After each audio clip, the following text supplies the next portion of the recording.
네, 하나님 안에서 우리 또 함께 금요일 날 모여서 예배하시고 기도하시는 이 시간이 우리 모두에게 기쁨이고 또 은혜되는 시간이 되길 소망합니다. 네, 저에게 또 이제 한 달에 한 번씩 이제 금요 기도에 이제 오는 게 저의 삶에 되게 좋은 루틴이 된 것 같습니다. 그래서 우리 주일날도 우리 30대 청년들과 함께 교제하는데 그 시간이 저에게 굉장히 많은 선생님들을 만나는 시간 같아요. 특별히 이전에 있었을 때보다 지금 만나는 우리 30대 청년들이 뭔가 세상의 풍파도 겪어보고 또 시련도 겪어보다 보니까 좀 인생의 그 주름이 좀 생겼더라고요. 그래서 무언가 나눔 하나하나가 또 혹은 교회가 그동안 자기들이 잘 모르는 청년 시절에 챙겨줬던 것이 사실 어른들께서는 참 많이 헌신하셨던 거구나. 그래서 그 수련회 하나 가는 것도 저희가 그 교회에서 그때 우리 장로님 중에 한 분께서 우리 신목사님 그 30대 청년부도 MT나 수련회 이런 거 필요하시면 뭐 말씀하시라고 교회에서 어떻게든 혹은 뭐 장로님들께서라도 도와주시겠다. 이제 그런 말씀 비추니까 우리 30대 청년이 하는 말이 있습니다. 저희가 알아서 하겠습니다. 저희 돈 벌고 있습니다. 어른들 쓰실 돈도 부족하신데 어른들 드시는데 쓰시고 저희는 저희가 알아서 하겠습니다. 제가 그런 말 이렇게 들을 때마다 이전보다 훨씬 더 크고 또 사회 경험이라든지 생활을 하면서 이 하나님 안에서 이 교회가 하나 되기까지 얼마나 많은 어른들께서 뒤에서 정말 노를 저으시고 정말 그 호수 위에 백조가 떠 있을 때 발을 쉴 새 없이 구르셨던 그 헌신과 수고를 이 청년들이 조금씩 알아가는 시간을 볼 때 하나님께서 우리 공동체를 더욱더 하나 되게 하시고 또 이끌어 가신다는 참 믿음이 생기는 시간이었습니다. 또 그렇게까지 참 어린 우리 친구들을 또 청년이 되기까지 또 그 이상이 되기까지 섬겨주시고 키워주실 모든 어른들께 다시 한번 감사의 말씀을 드립니다. 저 또한 올 때마다 늘 은혜 받고 또 주님 앞에 기도하는 이 시간이 참 소망이 되었는데 오늘 특별히 이제 성탄절 다음 날이잖아요. 그래서 우리의 신앙을 다시 한번 부흥케 되고 특히 연말 연초가 되시면 다시 한번 결단하시죠. 이번에 성경 통독해야지 뭐 기타 등등 하시잖아요.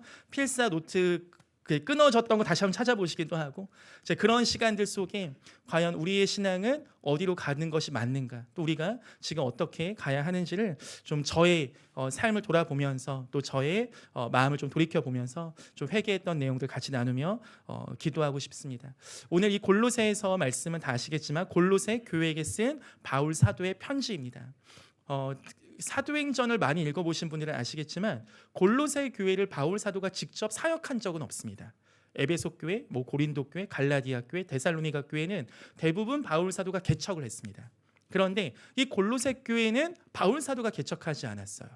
그러니까 개척하지 않았는데 바울 사도가 오늘 골로새 교회에다가 편지를 씁니다.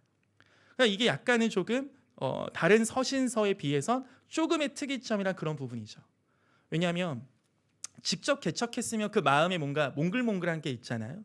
그 개척한 교회가 잘 된다 해도 몽글몽글하고 개척한 교회가 좀 어렵다 해도 마음 가운데 참 아픔이 있잖아요. 특별히 고린도 전후서는 바울이 개척하고 1년 6개월 정도 사역했고 너무나 큰 부흥과 은사가 부어졌던 교회인데도 여러 문제가 들리다 보니까 그 문제에 대해 굉장히 세밀한 Q&A를 써서 분량이 굉장히 깁니다. 그렇게 바울 사도는 사실 바울 서신서를 보면 그렇게 친밀한 관계 혹은 개인적인 관계가 있는데 이 골로새서는 유독 바울이 개척한 교회가 아닙니다. 그럼 누가 개척했는지를 같이 보기 원합니다. 우리 골로새서 1장 7절 잠깐 보실까요? 골로새서 1장 7절에 제가 읽겠습니다. 들어보세요. 이와 같이 우리와 함께 종된 사랑하는 에바브라에게 너희가 배웠나니 그는 너희를 위한 그리스도의 신실한 일꾼이요. 그러니까 에바브라가 이 골로새 교회를 개척하고 골로새 교회가 성장하는데 에바브라가 있었습니다. 그럼 에바브라는 누구냐? 사실 에바브라는 많이 아마 들어보셨을 겁니다. 그런데 에바브라는 이 신학자들께서 정리하시기에는 바울 사도가 에베소에서 2년 6개월 혹은 3년 정도 사역을 했거든요. 근데 이 에베소가 마치 경상도를 좀 생각해 보시면 경주에 해당하는 위치입니다. 그러니까 해안가 그 비슷한 도시에 있고 그래서 당시에는 해안가가 무역의 중심이었잖아요. 배를 통해서 하다 보니까.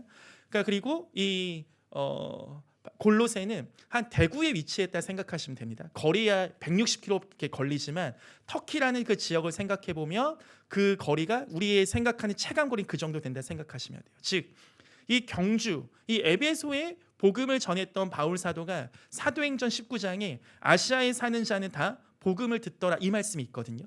그러니까 이 아시아라고 해당하는 지역이 터키 지역에서도 소아시아 서남부 지역인데 그 지역의 에베소가 허브 도시였고 그 에베소를 중심으로 해서 여러 지역에 복음이 전파됐는데 그 중에 하나가 골로새 교회였던 겁니다. 바울이 직접 골로새 지역에 가서 복음을 전한 건 아니지만 에바브라가 에베소 지역에서 바울이 사역했을 당시 복음을 듣고 그에게 예수님에 대해서 배우고 이 사람이 골로새 가서 교회를 개척했다고 보는 것이 신학자들께서 정리하신 내용이세요. 우리가 그러면은 알 수 있는 거죠. 이 바울 사도와 골로새 교회는 이런 편이 좀 웃기지만 약간 할아버지 관계입니다. 바울 사도의 복음을 듣고 예수님을 믿었던 에바브라라는 선생님께서 골로새 지역에 가서 복음을 전하고 그들이 교회가 된 것이 골로새 교회죠. 이 바울은 그래서 에바브를 통해서 이 골로새 교회 이야기를 들었을 거고 골로새 교회와 그러한 영적인 친밀함이 아마 있었을 겁니다. 그렇게 해서 우리 또 한번 찾아보겠습니다. 골로새서 4장 12절입니다. 골로새서 4장 12절 또 제가 읽겠습니다. 그리스도 예수의 종인 너희에게서 온 에바브라가 너희에게 문안하니라. 그가 항상 너희를 위하여 애써 기도하여 너희로 하나님의 모든 뜻 가운데서 완전하고 확신 있게 서기를 구하나니.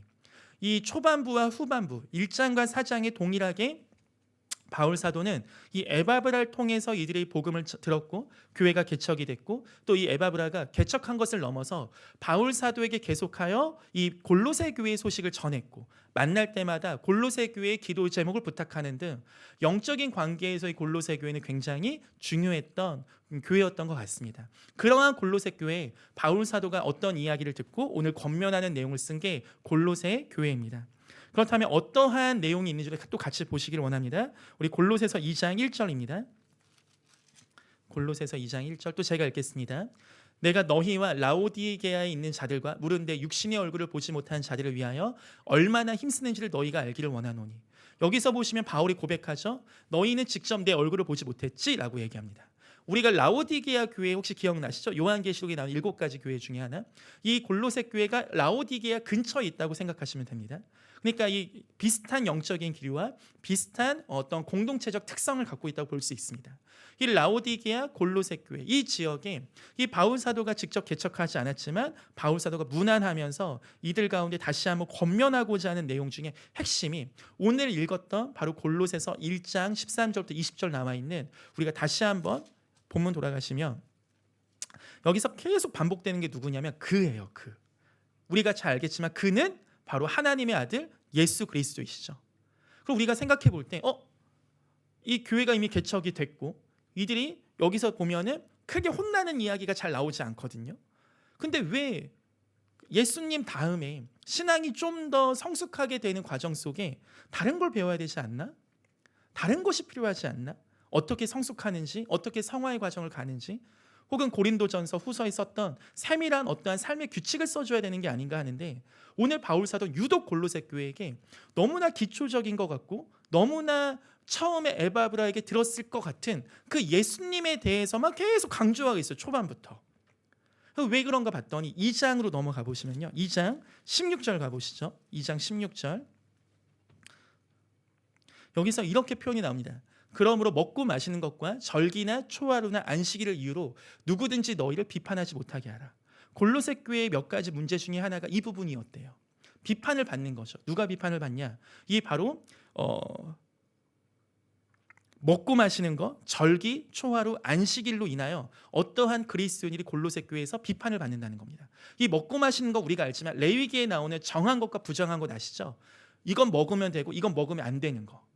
이러한 레위기에 있는 율법 기억해 주시고요. 또 하나 절기. 또 레위기에 나오는 7가지 절기 아시죠? 뭐 유월절, 뭐 대속제일, 뭐 나팔절, 초막절 들어보셨죠? 이런 7가지 절기. 초하루는 광야 공동체 시절부터 나온 민수기에 등장하는 이 초하루마다 구별되어 하나님께 제사 드리는 것이 있습니다. 이게 매월 음력 1일 날 해야 되는 거예요. 안식일은 우리가 잘 알듯이 매주 들어가는 거죠. 즉 이 먹고 마시는 것은 유대인들에게 있었던 중요했던 정결케 되는 거거든요. 거룩에 대한 이야기입니다. 먹고 마시는 거. 그다음 이 연간 절기 7가지 1년에 있는 절기 연간 그다음에 매월 1일에 있는 초하루 그다음에 매주 있는 안식일. 이게 뭡니까? 1년 일정이에요. 그러니까 유대인들은 이 굉장히 이게 중요했던 거죠. 어떻게 거룩해지냐? 먹고 마시는 것으로 인해서. 또 우리가 어떻게 거룩해지냐? 1년의 절기들과 초하루와 안식일을 잘 지켜야 돼요.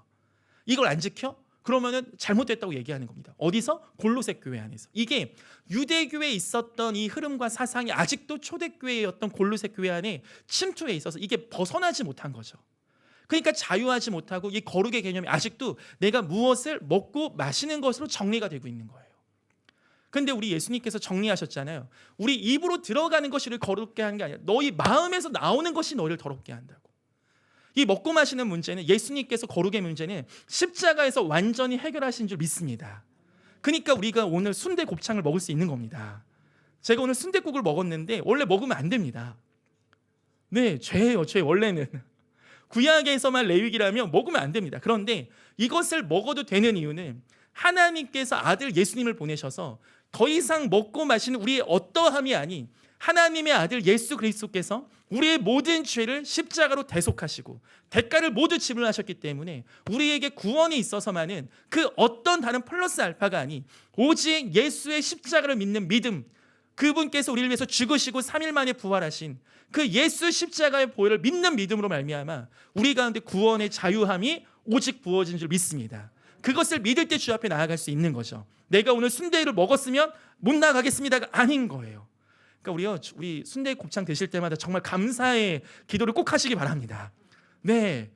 그러면서 제가 정말 이 한창 은혜 받았을 때 제가 레위기를 대학교 때 다시 공부하면서 보니까 순대를 먹으면 안 되는 거예요. 근데 제가 고3 때 순대 먹으면서 고3시를 버텼거든요. 포장마차에서 순대 파는 그 1,000원짜리. 그래서 제가 너무 감사해서 순대 먹다 울었어요. 그때 대학교 2학년 때니까. 하나님 진짜 감사합니다. 진짜 감사합니다. 이 골로새서에서 오늘 예수 그리스도의 죽으심과 부활로 인하여 아직도 유대교적 세계관 속에서 참 자유를 누리지 못하거나 혹은 비판받거나 혹은 비판하는 그 그리스도인들을 향해 오늘 바울서도 분명하게 얘기합니다. 그걸로 인해서 너희가 비판받지 못하게 하라. 또 하나 있습니다. 우리 같이 또 보시겠습니다. 골로새서 2장 18절. 골로새 교회 이러한 예수의 십자가 플러스 알파, 하나는 아까 우리가 방금 읽었던 바로 율법이었습니다. 두 번째 18절 제가 읽습니다. 아무도 꾸며낸 겸손과 천사 숭배를 이유로 너희를 정죄하지 못하게 하라. 그가 그 본 것에 의지하여 그 육신의 생각을 따라 헛되이 과장하고. 이게 또 무슨 말이냐면 아무도 꾸며낸 겸손이라는 표현이 뭐냐. 여기서 꾸며낸 겸손과 그 같은 맥락에 있는 게 천사 숭배입니다. 이게 왜 그러냐. 나는 하나님께 나갈 수 없어요. 나는 하나님께 예배하기에 전 너무 부족해요. 그래서 천사가 필요해요. 왜냐하면 유대의 전승에 의하면 율법을 천사를 통해서 주어졌다. 혹은 다니엘이 기도할 때 미가엘, 혹은 우리 또 마리아가 동정녀 잉태할 때 가브리엘, 이러한 식의 천사들이 중간에 메신저 역할을 하는 부분이 나오다 보니까 골로새 교회 안에서도 이 나는 하나님께 가까이 갈 수 없으니 이 천사에게 중보자 역할을 맡기는 그릇된 사상이 골로새 교회 안에 또 있었던 거예요. 그러니까 내가 예수님께 나가지 못하는 거죠. 내가 예수님 앞에 나아가지 못하다 보니까 내가 천사에게 기도하면 혹은 천사에게 얘기하면 이 천사가 중간자적 역할을 해주지 않을까라는 게 있어서 그 안에서 우리가 예수님이 아닌 다른 것에 기도하거나 다른 것을 의지하는 신앙적인 행태가 있었어요. 그래서 이거에 대해 오늘 바울 사도가 또 경고하는 겁니다. 왜? 예수님께서 십자가에서 죽으셨을 때 하나 표적이 뭐냐? 바로 휘장이 갈라진 겁니다. 휘장이 위에서부터 아래로 찢어졌어요. 하나님께서 휘장을 찢으신 겁니다. 예수의 육체된 휘장을 찢으셔서 예전에는 지성소, 하나님의 거룩한 곳에서만 하나님과 만날 수 있었는데 이제는 우리 모두가 성령의 전으로 성령께서 우리 가운데 임하셔서 우리가 움직이는 성전, 이 지성소가 더 이상 어떠한 공간이 아닌 우리 마음이 성령께서 계시는 지성소로 변화시켜 주신 게 십자가의 중요한 사역 중에 하나거든요. 그러니까 우리는 구약에서 유대인들이 거룩하게 지켰던 그 지성소, 대제사장이 딱 한 번 갈 수 있었던 그 엄청나게 거룩한 곳을 다 우리가 소유하고 있는 엄청나게 축복된 거룩한 제사장인 줄 믿습니다. 그 근거가 바로 성경에서 나온 거예요. 그러니까 이 바울 사도의 입장에서 볼 땐 너무 어이가 없는 거죠. 거기다 또 뭐 하나 더 나가서 이제는 18절에 그가 그 본 것에 의지하여 또 하나 십자가와 부활만으로 부족한 거죠. 예수님만으로 부족한 거예요. 뭐가 필요합니까? 환상 보는 게 필요해요.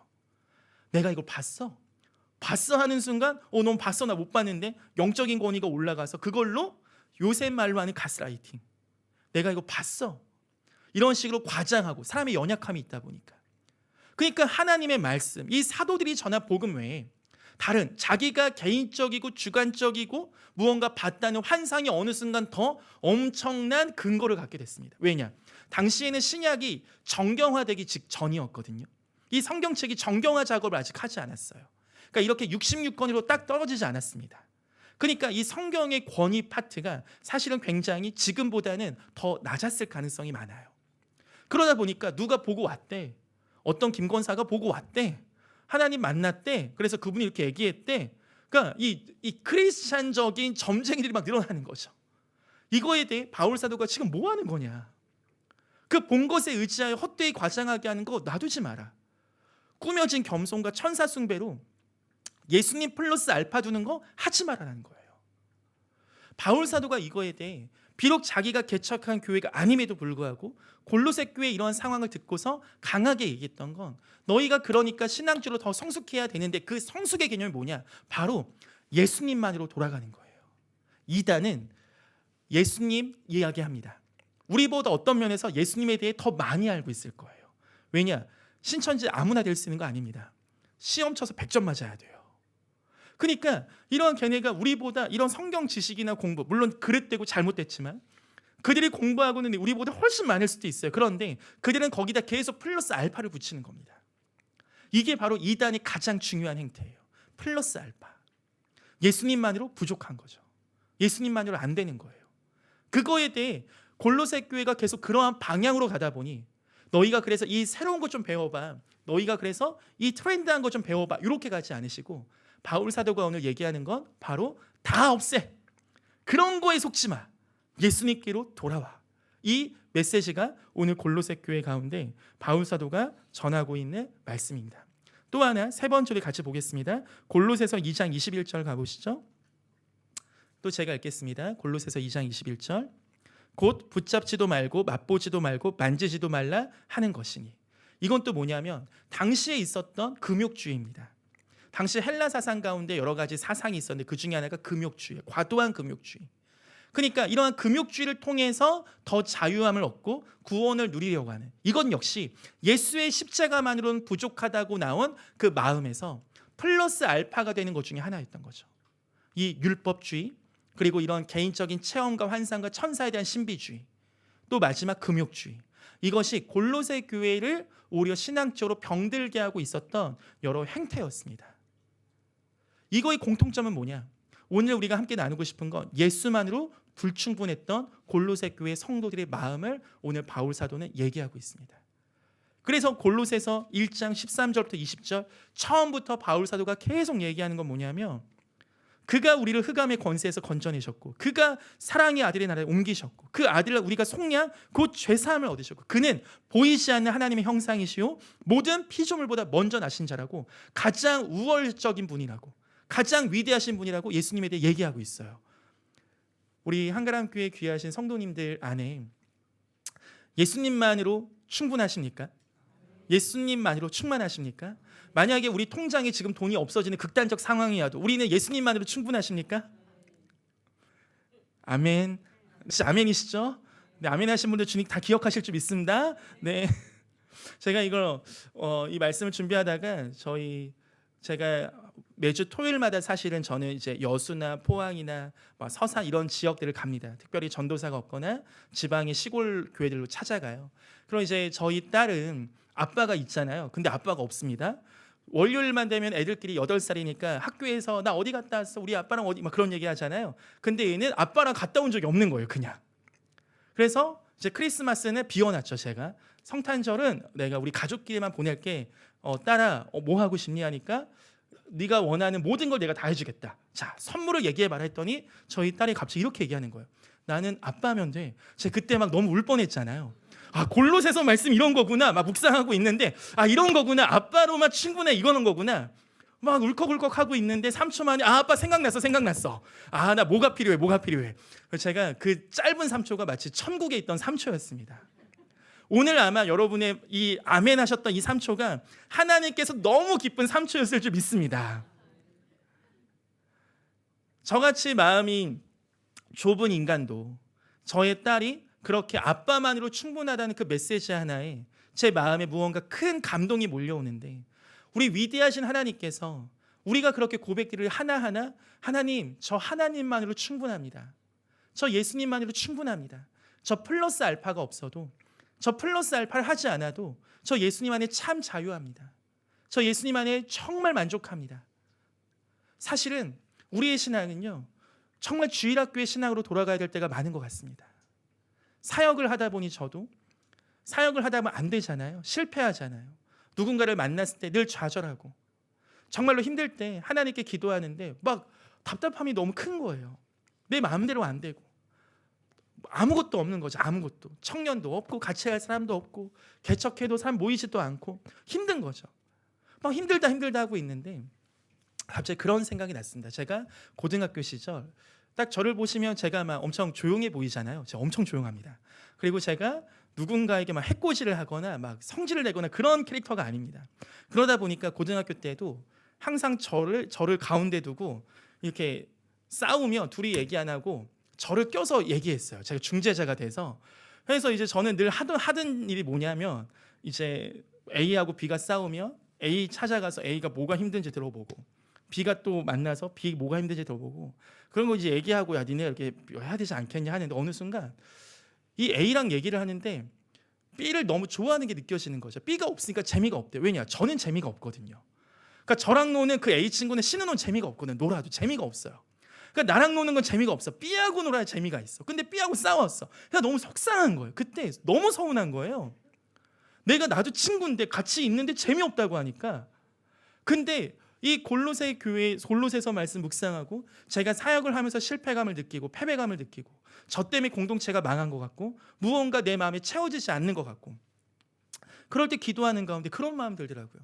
하나님 동역자가 없습니다. 하나님 같이 할 공동체가 없습니다. 너무 외롭습니다 하는데 마음 가운데 주님께서 마치 이렇게 물어보시는 것 같으세요.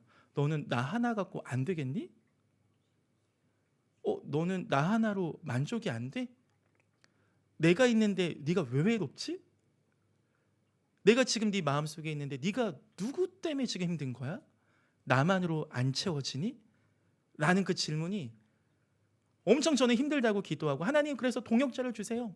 하나님 저 시골 다닐 수 있는 재정을 주세요. 막 기도하고 하는데 한 대 맞은 것 같은 거예요. 기도가 안 나와요. 하나님 너무 죄송합니다. 하나님 제가 진짜 하나님을 너무 무시했군요. 그러면서 그 고등학교 때 철없을 때 너무 서러워서 울었던 그 어디 가서 이런 얘기를 하겠습니까? 내가 나랑 같이 있어도 친구들이 나랑 같이 있을 땐 재미를 못 느껴. 난 너무 노잼 캐릭터. 어디 가서 이런 얘기를 하겠어요? 근데 그때 혼자서 그냥 마음 아리했던 그 마음이 어떻게 보면은 물론 우리 하나님 그렇게 쪼잔하신 분 아니지만 물론 하나님 우리 정말 마음 넓으신 분이지만 내가 하나님을 그렇게 대했구나. 그 시간이 나한테 정말 하나님이 같이 있을 때 행복하고 하나님만으로 채워지는 것을 너무 알려주고 싶으신데 마치 골로새 교회에 예수님께서 주셨던 하나님의 형상이시고 본체이신 그 하나님의 위대하신 하나님의 그 아들 예수님께서 생명과 물과 피를 다 쏟으시면서 그래서 겨우 얻은 게 뭡니까? 저 하나거든요. 우리 한 영혼이거든요. 우리 주님은 이게 너무 만족스러운데 오히려 거꾸로 생명을 얻은 우리는 만족이 안 되는 거예요. 그러니까 율법주의로 돌아갑니다. 개인 체험신앙 신비주의로 돌아가요. 그리고 금욕주의로 돌아가요. 내 신앙이 무언가 플러스 알파가 있어야지만 내가 봉사를 많이 해야지만 내가 무언가 많이 해야지만 내 안에서 무언가 예수 그리스도 아닌 다른 것으로 채우려고 하는 게 있는 거죠. 이 얘기가 봉사하지 마십시오가 절대 아닙니다. 선교가 의미 없다는 게 아니에요. 선교와 봉사 사역이 중요하죠. 하지만 우리의 본질, 우리의 신앙적인 자존심은 우리가 선교를 많이 하고 봉사를 많이 하고 헌금을 많이 하고 해서 오는 게 아니라 벌레만도 못한 우리 한 명 한 명이 예수의 십자가에서 구원을 얻었다는 그 자신감과 그 자존감과 세상이 나를 벌레라고 하고 세상이 나를 뭐라고 하고 세상이 나를 비참하게 여길지라도 하늘에 계신 우리 하나님 아버지만큼은 모든 천국을 다 나한테 주실 만큼 아들을 다 저에게 주실 만큼 우리는 너무나 존귀한 자인 줄 믿습니다. 그게 바로 이 골로새서에 계속하여 강조하는 거예요. 얘들아 딴 거 아니다. 니네 뭘 더 하려고 하니? 예수님 안에서 참된 만족과 예수님 안에서 참된 충만. 제가 지지난주에는 여수에 갔다 왔습니다. 여수 가면 그 수련회를 참석하려고 배 타고 오는 애들이 있어요. 여수에 365개의 섬이 있대요. 제가 처음 들었어요. 그래서 배 타고 와요, 수련회 하려면. 근데 그 교회는 진짜 아무것도 없고 목사님 아들내미 2-3명밖에 없어요. 그러니까 수련회 하기 애매하니까 보내신 거예요. 보내서 얘기하는데, 얘들아 니네 이렇게 막 아빠밖에 없고 뭐 이렇게 청년쌤들도 없어서 힘든 건 없어 하니까 얘네가 얘기하는 게, 그때도 뒤통수라는 데 맞았죠. 그러니까 이 아이들과 얘기하다 보면 하나님이 주시는 메시지가 있습니다. 왜 힘들어요? 그게 물어보는 거예요. 선생님이 없는 거 힘들지 않아? 그게 왜 힘들어요? 선생님 없는 게 좋죠. 선생님 없어서 저희 너무 좋은데요? 그러면서 애들 얘기하는데, 그 꼬맹이, 한 7살짜리 꼬맹이가 지난주에 배운 것도 얘기하면서 내 마음에 예수님이 있는데 왜 힘들어요? 그렇게 얘기하는데, 제가 그래 네가 내 목사님 해라 앞으로. 야 네가 목사님이다, 네가 목사님. 사역하다 보니 이게 없어서 안 되고 저게 없어서 안 돼, 이게 부족하니까 힘들었다고 고백했던, 기도했던 제 마음이 너무나 부끄러운 거예요. 다윗에게는 그 어떤 철병기도 없었습니다. 탱크도 없었어요. 그냥 딱 하나님만 믿고 나아갔습니다. 제가 그러면서 기도가 났어요. 하나님, 우리 한국교회 자신감 다시 회복되게 하여 주시옵소서. 한국교회 다시 한번 이 자신감이 회복되기를 소망합니다. 우리가 예전에 들었을 땐 70년대 80년대 때는 십자가 꽂으면 사람 모였다 하는 부분 때문에 어떤 면에선 자신감이 있다고 저의 선배 목사님들께 들었습니다. 그런데 어느 순간 2000년대 이후에 더 이상 그것이 성장세가 되지 않다 보니 어떤 면에서 위축되는 영향이 있는 거죠. 그런데 지금 3대 종교 중에요, 기독교, 우리 개신교가요, 코로나 이후에 가장 선방하고 있는 종교입니다. MZ세대라고 하는 이 세대를 많이, 불교는 반타작 이제 4분의 1 정도 없어졌어요. 그러니까 지금 한 30% 40% 남았습니다. 더 많이 떠나가고 있어요. 근데 유일하게 정말 우리 목사님들 그리고 우리 주일학교 교육부서가 열심히 하셔서 그나마 교회는 많이 버티고 있는 거예요. 이걸 넘어서 최근에 사실 이제 AI라고 많이 들어보셨죠. 이게 지금 다음 세대 아이들, 특히 이제 다음 세대 아이들이 신앙을 물어볼 때 요새 청소년들 목사님들께 신앙 상담하지 않습니다. 챗GPT가 훨씬 잘해요. 그래서 AI한테 물어봐요. 그리고 오히려 목사님한테 와서 AI가 이렇게 얘기하는데 이거 맞아요? 라고 오히려 그렇게 물어요, 요새는. 근데 어떤 미국에서 그런 소송이 났어요. AI, 그 챗GPT를 상대로. 왜? 아들이 극단적인 선택으로 목숨을 끊었거든요.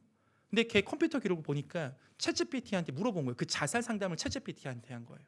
그러니까 애매모호한 답변을 한 거죠. 그래, 모든 게 길이 있고 그럴 수도 있고, 그런 식으로 이 자살 동조해줬다, 방조해줬다는 혐의로 신고했어요, 엄마가. 그러니까 이러한 상황이 점점 오다 보니까 지금 AI의 윤리에 대해서 우리 한국의 리더십들, 한국의 종교계에서도 굉장히 고민하고 있어요. 거기다 AI 기술은 사실 지금 구글이나 이런 빅테크 기업들에서 야 이거 너무 빠른데 아직 윤리적으로 정리가 안 됐으니까 기술 좀 잠깐 멈추자, 요렇게 하는 상황인데, 요렇게 하는데 이걸 뚫고 나가는 국가가 하나 있습니다. 이제 사회주의 국가인 우리 중국에서는, 중국은 그러한 인권, 윤리 이런 것보다 집단적인 이 우리 공동체, 이게 강하다 보니까 이 중국에는 CCTV가 현재 6억 개가 있거든요.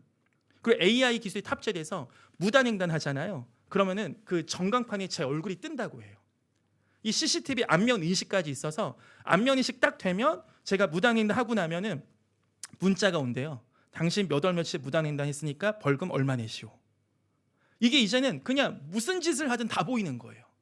2030년의 목표가 그 중국의 14억 인구 2명당 한 대씩 CCTV 만드는 게 중국의 지금 목표라고 합니다. 근데 이게 문제가 뭐냐? 이 중국 사회에서 또 하나 하고 있는 게 뭐냐면 노동자들께 헬멧을 주는데 이 헬멧에 뇌파 감지 시스템이 있어요. 근데 얘네가 이제 뇌파 감지를 해서 화날 때 나오는 호르몬이 나올 거 아니에요. 그 뇌파를 파악해서 일을 하다가 관리소장이 부릅니다. 야, 몇 번 노동자 일로 와, 갑니다. 너 조퇴해. 너 일하다가 화났지? 일하다가 화났지? 너 집에 가. 이런 식으로 한다는 거예요. 그러니까 이게 완전한 통제 시스템을 되고 있는 사회거든요. 근데 중국이 1대1로라고 해서 이 중국 인근의 국가를 넘어서 아프리카, 남미 이런 쪽에 계속해서 영향력을 확대하거든요. 중국 자본을 대여해주고 인프라를 중국 자본으로 해줘요. 근데 문제는 뭐냐? 아프리카에 독재자들이 많습니다. 얘네가 중국의 AI와 이 통제 시스템을 그대로 베껴오고 있어요 지금. 왜냐? 이 통제 시스템이 있으면 반란군들 잡기 너무 좋거든요. 이러한 사회가 점점 되고 있다 보니 앞으로 다음 세대 아이들이 살아갈 사회에 대한 이러한 여러 가지 고민과 기도가 나오기 시작하는 거죠. 제가 이런 것들을 공부하고 이런 것들 우리 다음 세대사가 앞으로 어떡하지? 기도하는 게 너무 마음이 착잡한 거예요. 근데 그때 골로새서 말씀 묵상하다 보니까 내가 뭘 걱정한 거지? 라는 생각이 들더라고요. 마치 내가 AI보다 예수님이 더 쪼그라들었던 제 마음속에 우리 아무것도 없이도 사실은 예수님만으로 한국교회가 여기까지 온 거 아니겠습니까? 우리 삶, 우리 나라 혹은 우리 여러분의 우리 가정 우리 돌이켜보면 사실 무언가 있어서 여기까지 온 게 아니라 오히려 무언가 없었을 때 그때서야 비로소 예수님께 더 나아가고 예수님께서 일하시는 것을 보고 예수님의 역사를 보면서 간증과 역사가 그것이 한국교회의 이야기요 그것이 우리의 믿음의 이야기가 아니겠습니까?